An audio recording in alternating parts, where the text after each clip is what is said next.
Right, this is my fourth time recording this now. I keep making mistakes. I just want to say, absolutely glorious weather today. The clocks here in the UK went forward an hour a couple of weeks ago, and it means that the evenings are now longer. The weather's getting better. Spring has finally sprung. The weather's getting better means that I can now start taking my car out on evening hoons, and I'm very much looking forward to it. Anyway, I've got the all-important Porsche document here with me today because, as you can see by the title, my 718 Cayman GT4 just had its major service. I know, crazy, right? It's a 2020 car, and yeah, it's had its major service. It's not been cheap, but I want to talk about the whole ownership experience on this channel of my GT4, and one of them being the service and the costs that come with it. I'm also going to touch on other things such as running costs, such as tyres, how much fuel I burn per week, that kind of thing as well. So if you like this video, please like it, comment down below, let me know what you think. And if you're new to the channel as well, please subscribe, because the more subscribers I get, it means nothing, but it means that I might get access to some press cars, that kind of thing as well, and I can keep bringing interesting content to you guys to watch. Right, let's dive into the video. So, major service on the GT4. I went to Porsche Brooklands, by the way, to get my car major serviced. They were fantastic. Big shout out and thank you to them for looking after the car. They also gave me a Porsche Macan as a courtesy car whilst it was in the shop for 2 to 3 days. So I have filmed a review on that car as well. So you can now click up there and watch the review on a base 2022 Porsche Macan. Spoiler alert, I absolutely loved that car. It was just a perfect wafter. I would love to buy one to go alongside my GT4, but I just can't afford 2 cars at the moment. Starting off, I went and rang 5 main dealers to get quotes on the major service. Why did I do that? Well, I had a massive range in price between all 5 dealers. I won't name them, but they were all within the southern region of the UK, and I had prices ranging from £2,200 right at the very beginning, all the way down to £1,600, which was what Porsche Brooklands gave me. I could have gone to an independent kind of dealers or garages such as RPM, PAR, JZM. They probably would have done it much cheaper. In fact, on RPM Technic's website, they quote major services at around about £800 starting price. I paid double that, £1,600. So why did I go to a main dealer? Well, in my previous life, I had a BMW M2, and I think with BMWs, you can go to independents, and when you sell your car, it's not really frowned upon that you've had an independent service your car. But here in the UK, Porsche owners are just a little bit picky, and they tend to not buy certain cars if they've not been serviced at main dealers. So I decided to suck up the price, pay double the amount, and hope that when I do come to sell my car in the future, I will probably get most of that money back, and I'll get a higher value for my car trading in or selling to an owner or something. So I thought I'd just go with a main dealer. The car is still in warranty, so I kind of wanted to go with a main dealer as well. Just tick that box, get it done and over with, and not really think about it. I don't actually need this because I've got it all written down on my phone, but a service on the GT4s are every 24 months or 12,000 miles. My car had already had its minor service done at 1,500 miles way before I bought the car. I bought the car on 3,000 miles, or 2,700 to be precise. So I didn't have to do the minor service, but that is around about £1,000. I have a friend at the moment who's got a GT4. He's about to go and do his minor service. Minor service tends to be oil and kind of the filters, but also the brake fluid as well. So my service book on my car and the book itself physically has had the oil and the brake fluid changed. Also, my friend is getting the exact same minor service. So I did a little bit of Googling. I like to do a little bit of preparation before I make my videos, and it's actually not very clear on the internet kind of what the major and minor service intervals, kind of what they include. But yeah, going off kind of what's in my book and what my friend is getting on his minor service on his GT4, it seems that the minor basically includes oil and filter changes and brake fluid as well. And he's been quoted £1,000, which is quite a lot of money considering how much I've paid for my major service, only £600 more. It's also recommended that you do an aircon filter change every 2 years as well. So basically every service, the minor and the major. His car has only done 8,000 miles, so he's not bothering with his aircon, and my car's only done 11,000 miles, so I didn't bother with the aircon change either. The car's only done 11,000 miles. It's basically brand new. That's like a year of ownership in a lot of car usage terms, so I didn't see the point of doing an aircon filter change. Also, at main dealers, they're charging around about £170 for an aircon filter change, or just the aircon change in general. It's not an important service requirement. It's actually a recommended requirement, so it's not something that you have to do. So I didn't bother with it, and if I am going to ever change the aircon, I would just go to an independent and do that instead, because again, like I said, with picky Porsche owners, they're just looking for the service main requirements that are done, the kind of what's the word I'm looking for? The non-specific parts, such as aircon, I think I could get away with doing at an independent instead. Onto the major service itself, what was done on my GT4. So the major service is done every 40,000 miles or every 4 years. Now, like I said, I've only done 11,000 miles on my car, so it seemed a little bizarre to do some of the things that the major service requires. But like I said, to kind of keep residuals on the car important when I come to sell the car, I want to be doing those main key components on the major service, because I might as well just do it, suck it up, tick the box, that kind of thing. So we've talked about the minor service, that's oil and filters and brake fluid at £1,000.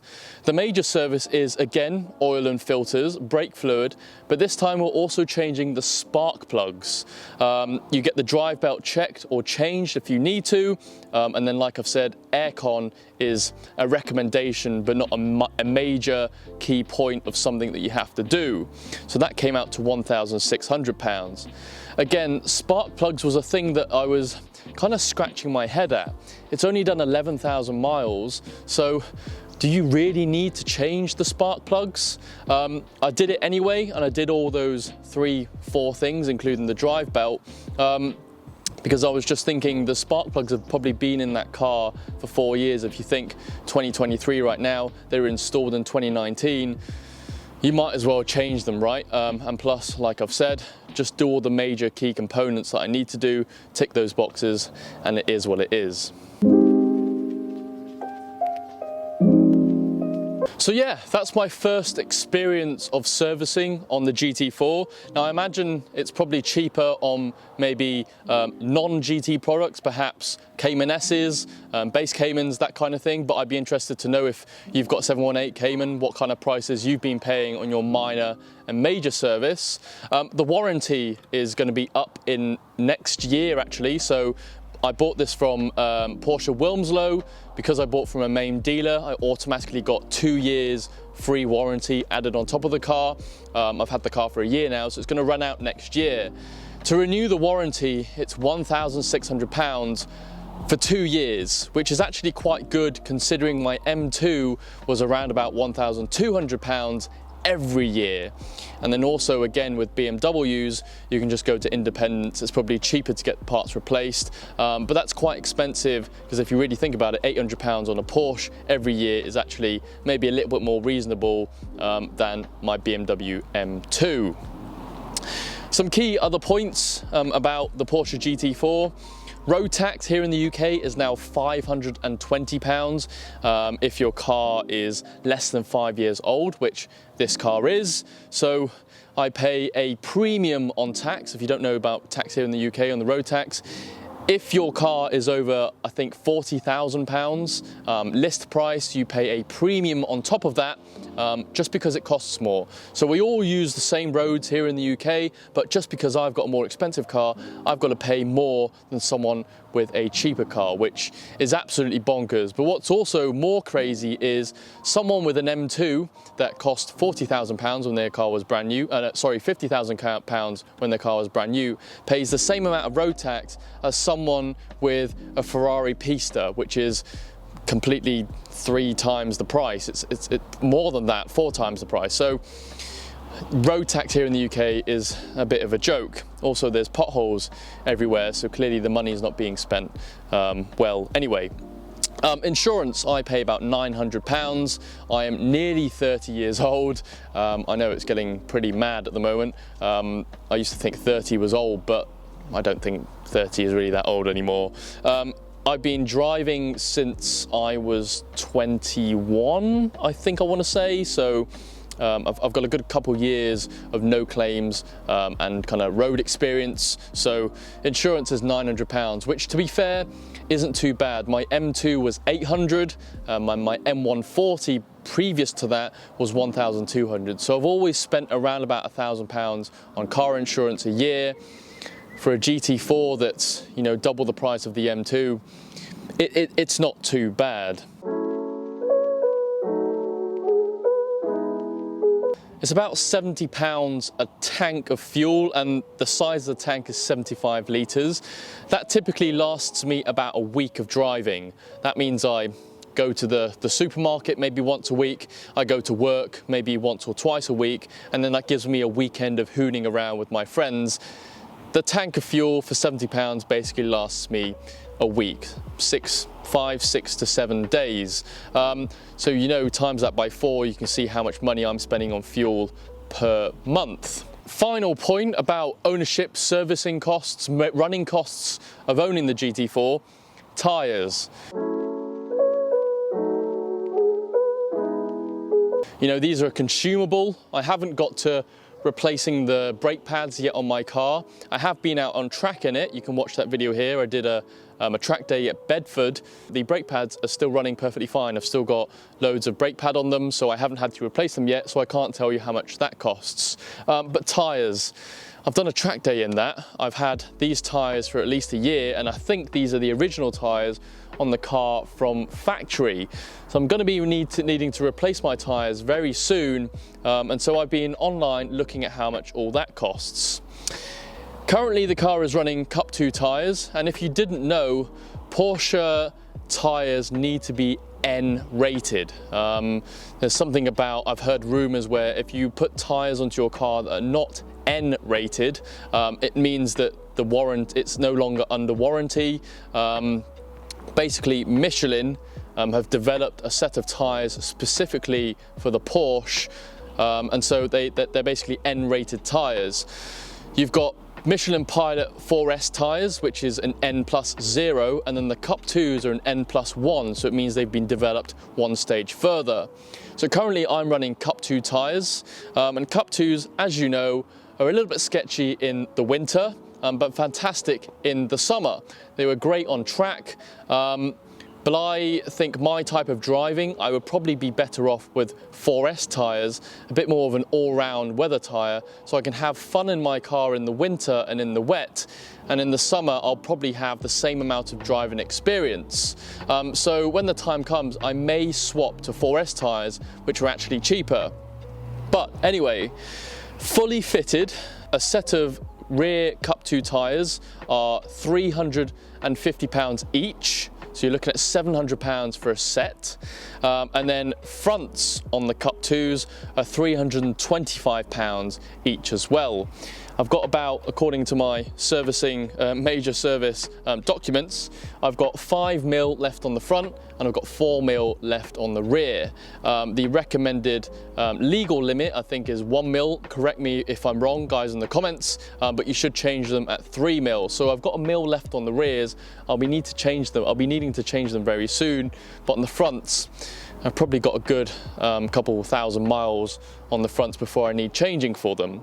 So basically, what am I going to do? Should I go down and replace my rear tyres for Cup 2s again, or should I do 4Ss and then when the fronts come to change, I do 4Ss again, or do all four 4Ss at the same time? Well, how much do 4Ss cost?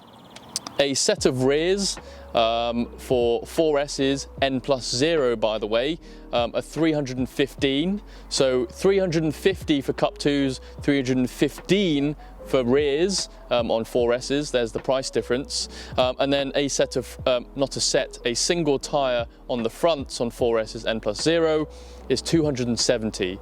So you're comparing 270 4Ss and 325 Cup 2s. So much cheaper Pilot 4Ss are on the GT4 than the Cup 2s, which makes sense. So in order to save a bunch of money, I could go 4Ss. It means then my car is less sketchy in the winter months, I can have fun in them. And I actually had 4S tyres on my M2, and then I put Cup 2s on later on. Ride quality rise, I'd probably say they're exactly the same, but I had a good amount of enjoyment in my 4Ss, and so I'm less skeptical to move to 4Ss because I've lived with them, and I think they were perfectly fine to live with. Michelin have also now introduced the Sport 5s, or they're basically the next version of the 4Ss. So they should be called the PS5S, but they swapped the S around, so now it's called the PS5, if that makes sense. So they've now released those, so the next generation, but there aren't any 295 rears, there aren't any rears yet for the Porsches, and they don't do an N-rated tyre yet either on the S5s or 5Ss on the Porsches. So I won't be able to go to the latest generation of Michelin Pilot Sport tyres, the 5s, so I would only have to be looking at the 4Ss or the Cup 2s.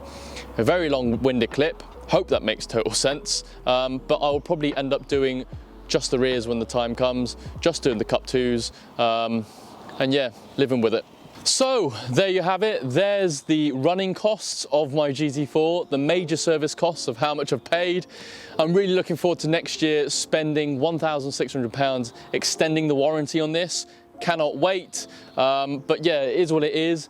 I drove away from the dealership from Porsche Brooklands with the car feeling exactly the same as when it went in, but it's good to know that it's all been checked over, everything is fine. I've got new spark plugs, new brake fluid, new oil, everything's been changed, it's all good. So guys, thank you very much for watching. Let me know in the comments how much your GT4s have kind of cost on the major and minor services. Maybe if you've got a There's a loud bang there. Maybe if you've got a GT3, how much your servicing costs, I'd like to know, because one day I'd like to maybe upgrade, and hopefully it's relatively the same amount of money. I'd be interested to know. Like I've said, like the comment if you like it, subscribe if you're new to the channel, and I'll see you later in the next video.